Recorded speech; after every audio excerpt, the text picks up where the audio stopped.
Do you feel icky when you're on social media? Have you quit and restarted in one or more places on social media? If you're interested in using social media and not having icky feels about that, that's what this video is all about. Friday, I go deeper dives into mental health tips and tricks that have helped me step into my personal power and become more of who I want to be. And I do all this content to help you get there too. So, I have people message me sometimes. I have narcolepsy, a sleep disorder, and people message me and say, I wish I had your energy. And that's highlight reel syndrome. What they don't realize is that, they're looking at a 59-second short or they're looking at a half an hour video. And today I decided to just leave my hat on and not do anything with my hair. You can see the deep circles under my eyes, and I can't wear makeup because of my health issues. So I have some lip gloss because I have Sjogren's, and it's like special, keep my lips from falling off my face gloss. So it's easy for people to get jealous. They only see the highlights of your life and the content that you're putting out on YouTube or Facebook or whatever. And my life is very challenging. So learning how to manage your own social media pitfalls will help you not only have a better experience on social media, but in every area of your life. I figured out how to do this for myself, and I'm sharing what I discovered. This is a pretty deep video. I had a lifetime of misery, and I figured out a lot of things later in life. So my whole channel is dedicated to helping you feel better about yourself. I don't think people understand how to love themselves and wrestle with ego and being considered selfish or narcissistic or what have you. So a lot of my content is just teaching you that it's okay to love yourself and how to go about doing it. There's no instruction manual for humaning. We're all just winging it. And it helps me to practice different perspectives on things and see how it helps me. So in my reels this week, I talked about the locus of control. If you have an internal locus of control where you're like, I'm responsible for my life and I did the thing or I didn't do the thing. Or if you have an external locus of control, they did it to me, it's their fault, I need to please them. It affects how you view social media.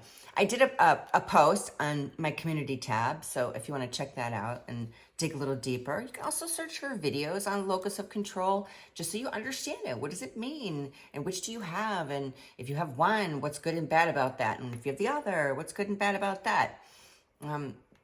There's no book. You got to figure out all this stuff on your own. And the more you try to figure out and the more you understand, the better your days will go. Thumbs up and thumbs down, tons of controls in the music you listen to, the social media you participate in, block feature, unfollow, all kinds of great tools to help you protect your experience. And then highlight reel syndrome I talked about, which is where what you see and what is are not necessarily equal. So my house looks super clean back here, right? There's like nothing on the floor. It looks a little shiny. There's no kibble anywhere. But if you look at this table, it's like covered in stuff. Notebooks for my kid and a box of pens and all the papers from everything I've been working on all week. So you can't ever judge like what a person's going through from what you're seeing in their background. Do you want to have more personal power and more control over the way you experience social media? I mean, it would feel good, right? If someone had asked me that question when I didn't, I would definitely say yes to that. If I told you that doing what you're going to do here in this video, following what I tell you to do in this video will improve your social life as well as your social media life, it definitely has more value that way. So, as I mentioned, it's a long video, so interact with it the way you want to. If you want to read along, just hit the closed captioning button and it'll turn on the captions. If you want to jump around, if you go down and just click that description, There's links with different, like what you'll find at those places. And if you don't have time to watch the whole thing now, be sure to add it to your watch later. I've been wanting to do this video for a long time, and I wasn't really sure exactly what angle I wanted to take with it. And I repeatedly see articles about how, and posts about how bad social media is. Last week, someone shared into my group about how the person took a break from social media and interacted with their friends in person, and they felt so much better about themselves. And it's important that you understand that you don't have to do anything the way anybody else does it to feel better about yourself. You just don't. You decide how you feel about yourself, and you do that by changing the way that you look at things. And that's what this video is going to dig into. If I quit social media, I'd be lonely. I don't have the energy to go see my friends in person. I get sleepy talking on the phone. So that would kind of ruin my experience, not enhance my experience. Last week, I saw a video from a 50-year-old person who said everybody looks at social media and thinks life is a party for the people that they're looking at. And I don't think that way. And I wondered how many people actually do think that way, because there were like 663 likes on that video, and I mean, 1 million views at least. And so it must be fairly common for people to look at what they see on social media and think, oh, they're having a better life than I am.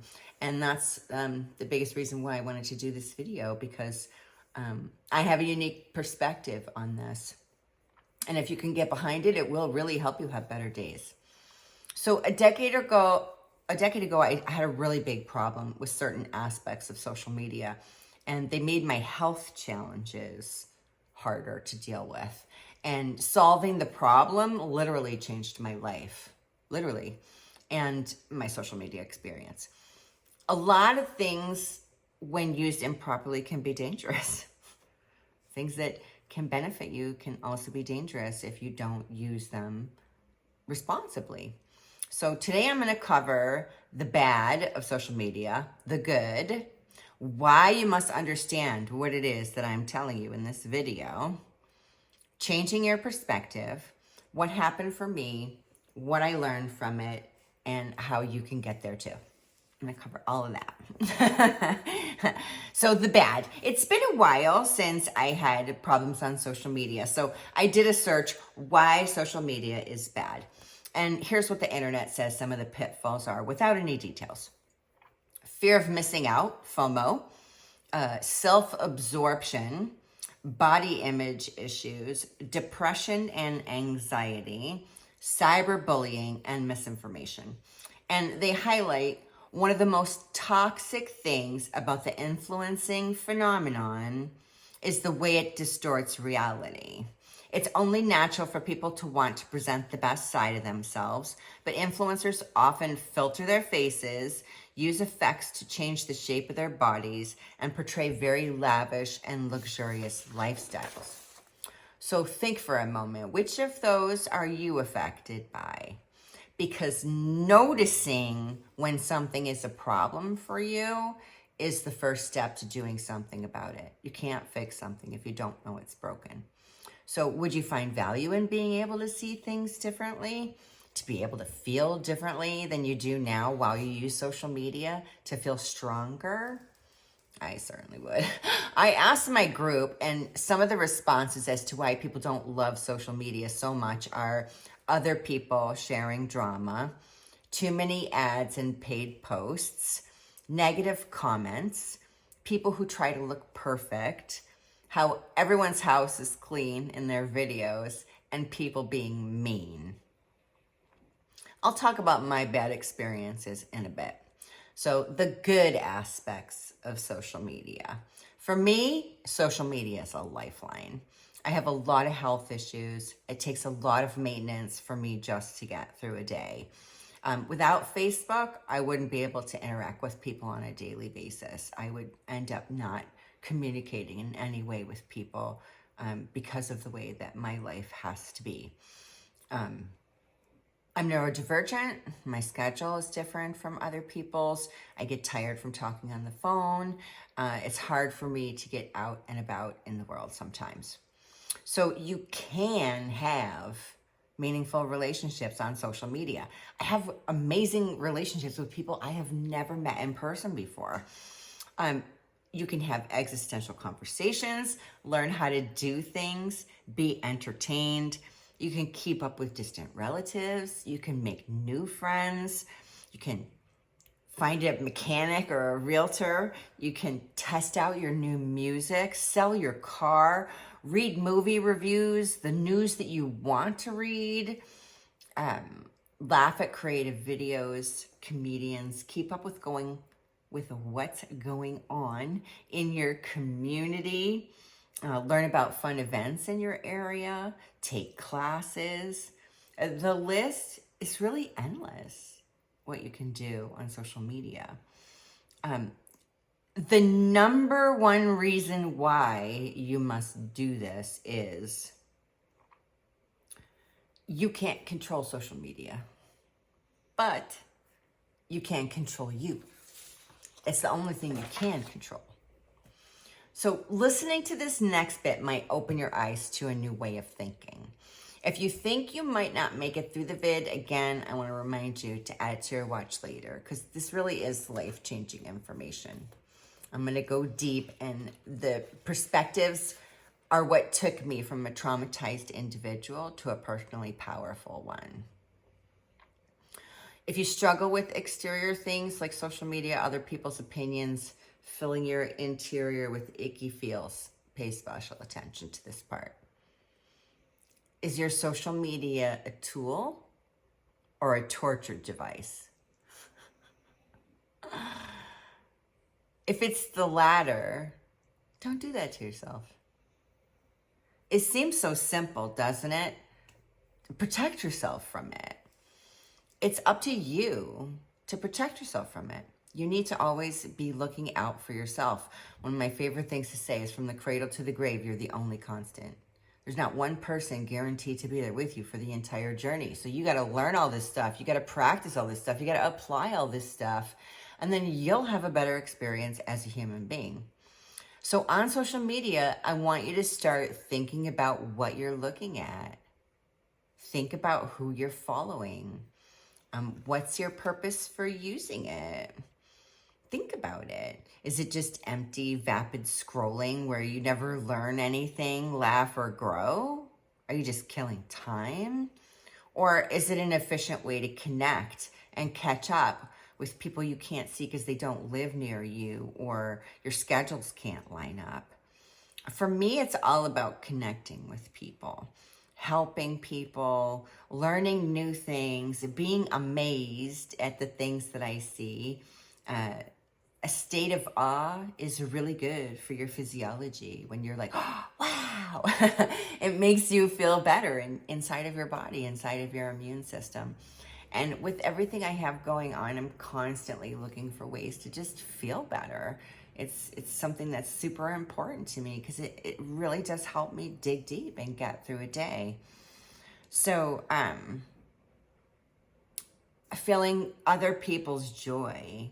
Like, I love celebrating the great things that happen for my friends that they share. My sister's in Iceland right now, and it's so cool to just be able to kind of see their photos and their videos. It's kind of like you're there, you know? And you share your good wishes and you exchange those good feelings. There's no emptiness in that. That's full. It's full of love, and it's full of good feels. And good feels really help you get through a day. What else? Oh, visual eye candy, right? You see so many cool things like nature scenes and fancy concept cars. And I have this one friend who's an inventor, and he's always coming up with neat stuff to look at. And he also fishes trash out of a river. It's like a hobby of his. And so he'll post like pictures of things that he's fished out of the river. And it's just interesting. And you can find things to delight yourself with. You can watch videos of people overcoming things, or babies giggling, or puppies doing silly things that just fill you with the joy. There's always something good for me to find online. I spend the majority of my time on Facebook, Reddit, and YouTube. But I do sometimes go to other places. But in every place, I allow myself to have the best experience possible. I curate my own experience. I'm going there. I mean, you complaining about what you see on social media is like you complaining about the books in your own bookcase. You put them there. Get rid of them if you don't want them there. And just like the social media. So, you have to ask yourself, am I using this to make my life better? And if you're not, then you can adapt it so that when you see things, it makes you feel better. It makes you feel better to be connected to people. It makes you feel better what you're learning or seeing or growing from. It's never too late to start learning, to spark that spark of learning inside of you, to unfollow everything that feels bad and find a lot more things that feel good. Happy matters. Happy matters so much I trademarked it. Find little bits of happy. They weave together to become this little happy blanket for you. So my experience when things were bad for me on social media. So as I mentioned, I have narcolepsy, and I also have a disorder called POTS. It's postural orthostatic tachycardia syndrome. And what it means is when I change my posture, my heart goes wonky. That's not a medical definition. That's just a brief description so you understand. It's a dysfunction of the autonomic nervous system. So when I would have a confrontation with someone, my body would have a physical reaction to that. My hands would shake, and I'd get acid in the pit of my stomach, and my heart would beat very rapidly, and I would feel like kind of woozy. And this is from someone disagreeing with me on a comment. It was like way off the chart reaction in my body compared to what it should have been for the minorness that was happening in front of me. So that's because I had a lot of trauma in my life. That's why, trauma plus autoimmune disease makes everything worse. I mean, POTS doesn't make you react that way to confrontation. It's just the way that my brain worked with that confrontation. So in the narcolepsy groups, I wanted to go in there and participate and encourage people, but the posts were really heavy. And I would read about, people feeling hopeless and the difficult things that we go through. And before too long, I'd have empathy anxiety and I would need a nap.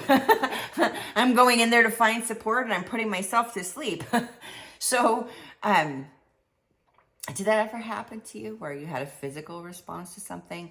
Like, I think something regular people can relate to is if you get caught doing something and you're like busted, you might get like a red in the face. Or if someone flirts with you and you might get red in the face. It's kind of like that, but in your body instead. It's a reaction you can't really control unless you find a way to control it. So if I felt strong, I'd go in the groups and I'd do the thing encouraging people and everything for a while. But at the point I was going through this, I rarely felt strong. So I created my own group. And I made a group where you couldn't talk about like heavy things in that way. You couldn't talk hopelessly, and you couldn't just go in there and complain about how bad narcolepsy is. We all know it's bad. So you can go in there and encourage people and share tips and tricks and things that you've learned. It's actually got positively in the name. And it's a safe space. And that's what I needed to do so that I could have experiences with people with narcolepsy on social media. I decided to be the change I wanted to see in support groups by creating my own. And every time I hear the phrase, you can be whatever you want to be in life, my brain always jumps to a job description, right? Like a doctor, a lawyer, an astronaut, a nurse, whatever. You could be anything that you want to be in life.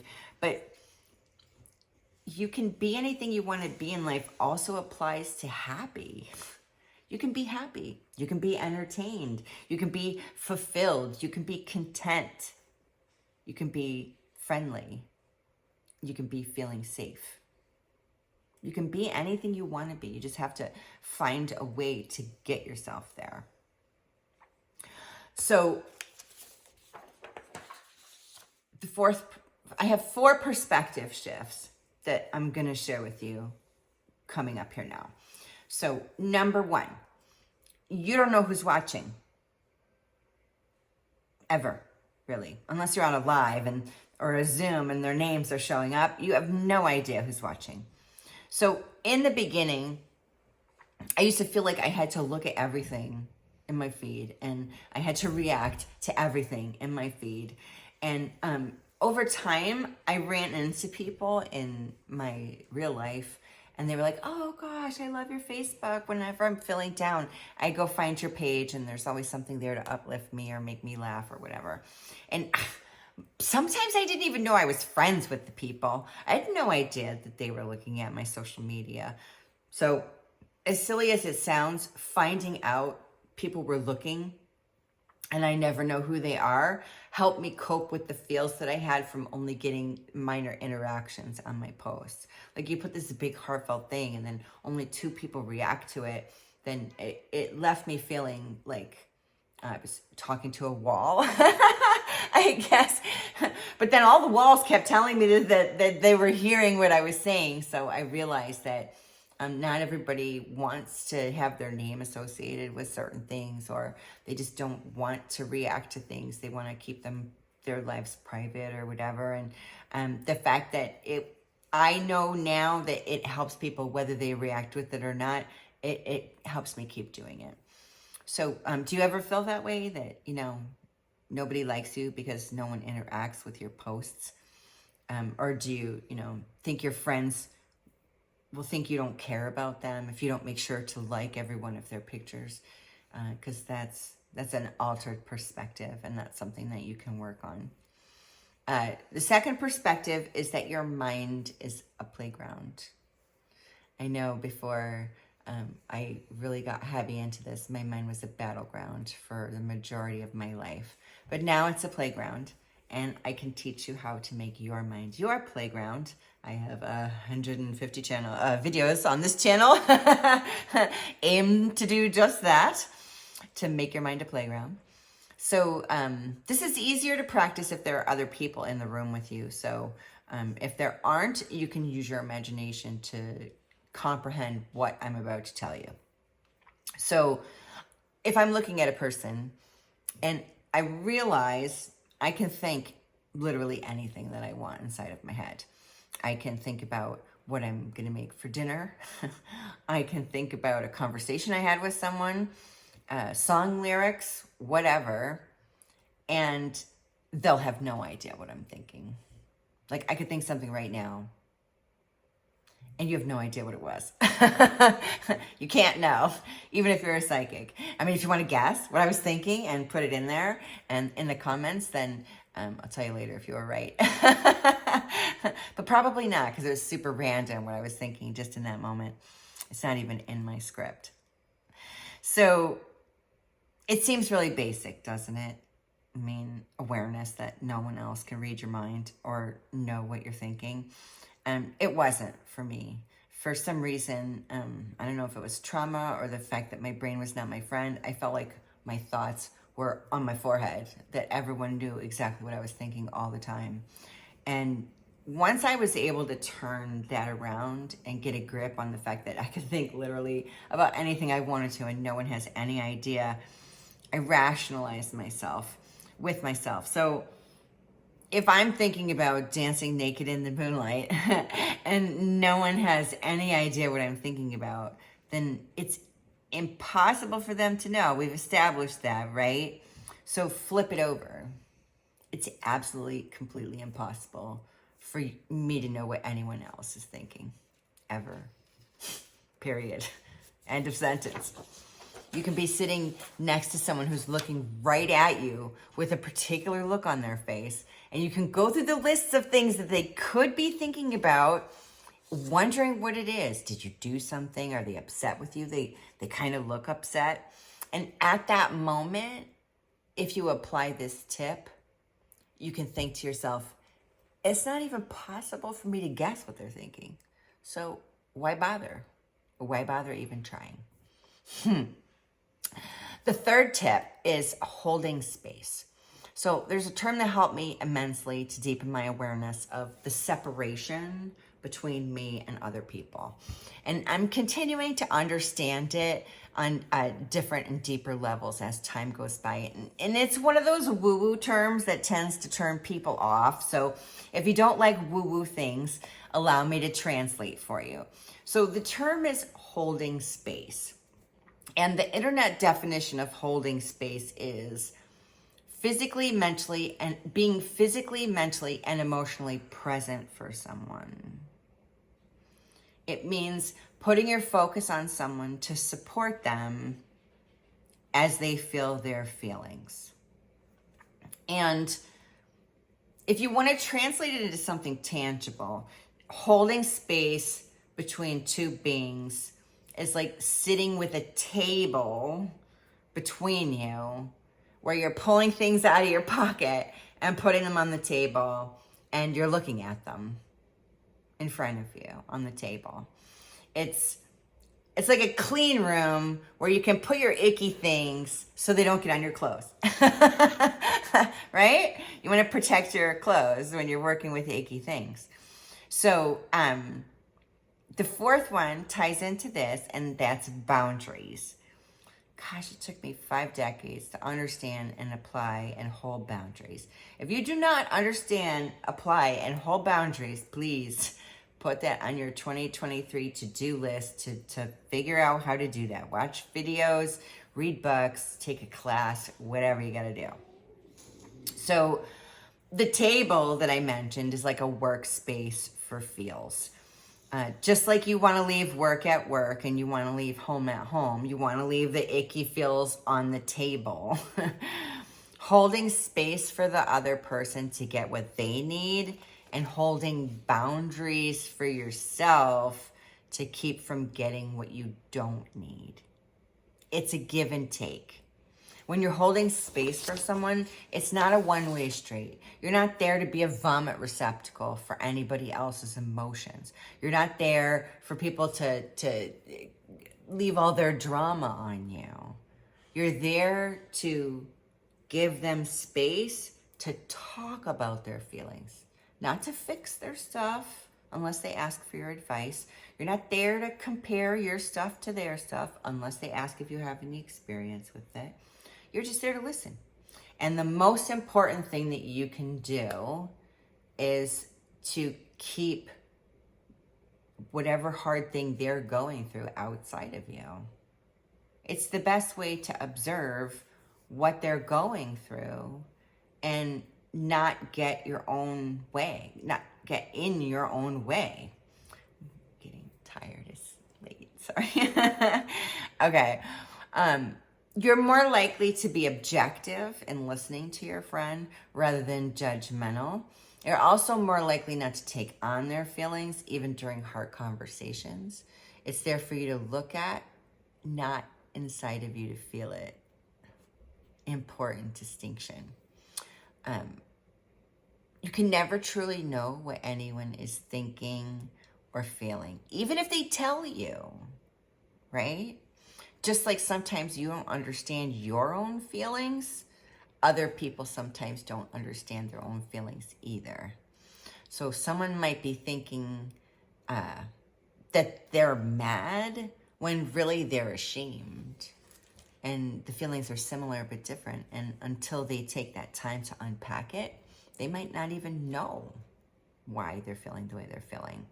So it's not so much that you can't trust anything that you see, but it's important that you accept that the perspective you're seeing it through might not be the same as they do or as someone else does. So you have to have flexibility in the way that you see things. And what does that mean? So I went out with a friend once and we did an activity together. And afterwards, they got very quiet and they acted like they didn't want me around. And I'm terrible with social cues, just terrible. Like I've had to practice so much socialization, being, like, I can't even begin to tell you. It's kind of embarrassing sometimes, but then I find out other people have some of the same issues, so it makes me feel better.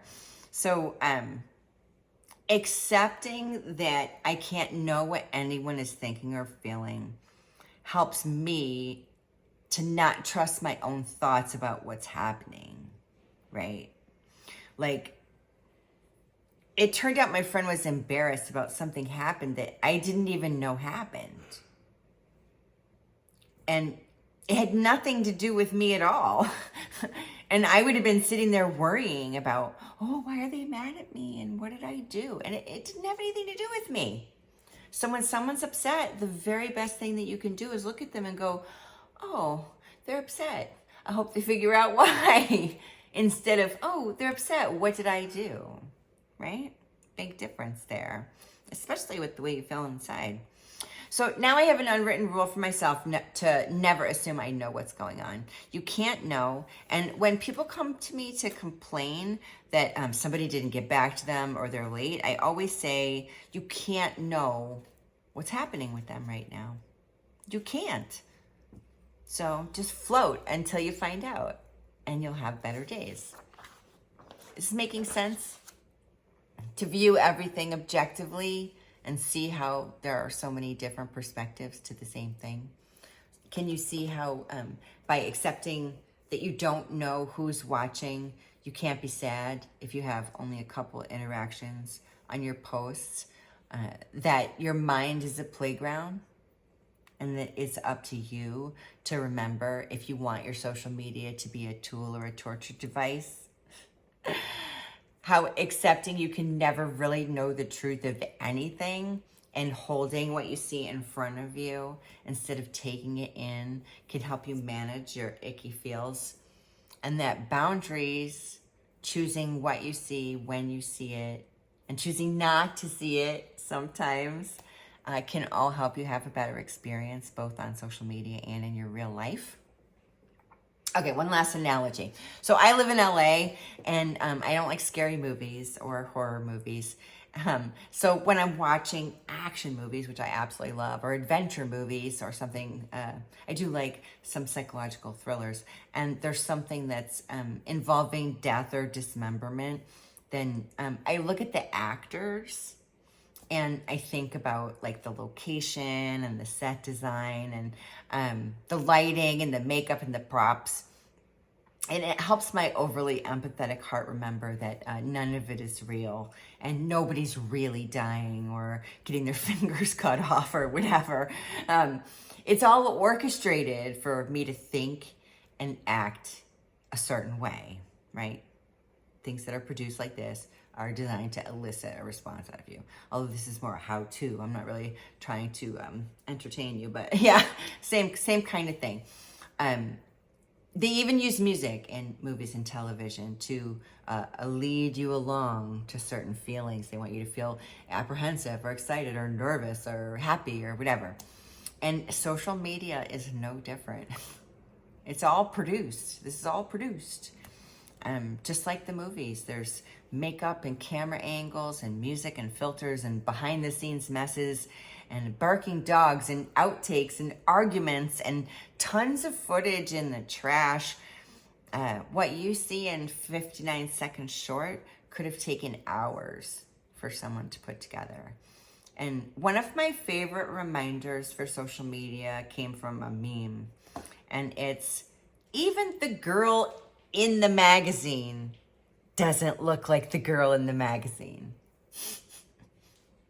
So stop trying to live up to something that's impossible. It's like trying to look like your AI photo. Comparing yourself to others is a quick slide into icky feelings. Having a coach to help you navigate to a place where you're truly strong inside of yourself makes a huge difference. It's so valuable. When you know yourself, truly know yourself, no one can tell you who you are. And that personal power helps you see that each of us are unique and we each have our own strengths, and there are no two humans that are the same. And it allows you to embrace your you-ness to see how you are different from everyone else. So visit dawnsuper.com if you're ready to figure out who you really are underneath all the sauce that life has poured on you. And together I'll help you clean it all off, help you stand back up as who you always wanted to be, and help you learn how to love that self, because that's when the magic really starts happening in life, is when you love yourself and you're always looking for happy, and you deeply know that happy matters. All right, shout outs. We're to the shout outs. First of all, I want to give a really big, deep, heartfelt thank you to everyone who's subscribed. I don't know who you are. I just get a number. I don't get names. And those of you who are viewing my contents, I just passed 11,000 views a month on this channel. And so, wow, 11,000 people have looked at least 30 seconds of my videos. So thank you if you are one of them. Thank you to returning viewers. Really, truly, deeply from the bottom of my heart, appreciate that. Commenters get special shout outs because I know what your name is, and I can say it out loud. So thank you for engaging with my content. I get so excited when I get the little red icon telling me that I have a comment. I've been making these videos for a good number of years now, and it's often hard to get the right exposure to reach a wide enough audience to grow your channel as big as will make it beneficial for you. And in the meantime, it really helps me a lot to hear from people, to know that even on this small scale, I'm making a difference in people's lives, because I feel like that's my purpose. I feel like that's why I lived through all of the things that I lived through, so that I could talk about how I got through them and help other people who might be in it, or maybe even avoid ever having to go in it if you find your way before you get to that place. I've been sharing some text posts and behind the scenes photos on my community tab. I'm gonna try and grow that a little bit too. So if you'd like to interact and comment on those posts, I'd love to get some conversations started on that. If you're watching at this point, you're obviously interested, so that'd be great to hear from you. So on YouTube, big thanks to Sunny D and Sarah Lee for commenting. That actually rhymed, and I really like that. On Facebook, I have a much longer list here. Lisa Lucassen, Liz Corsaro, Jeffrey Nix, Cameron Rowe, Jennifer Jojenna Rusk Schmidt, Umar Daw, Terry Brown, Corey Delisle, Mary Barton, Rachel Dawn Nesmith. It was so great to hear from you. Hassan Neem, my IT guy, is so awesome.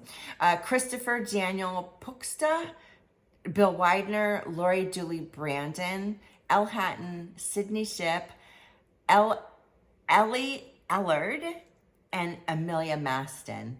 As always, thank you so much. Appreciate you immensely. If anyone has any topic requests, put them in the comments, and I'll see you Monday.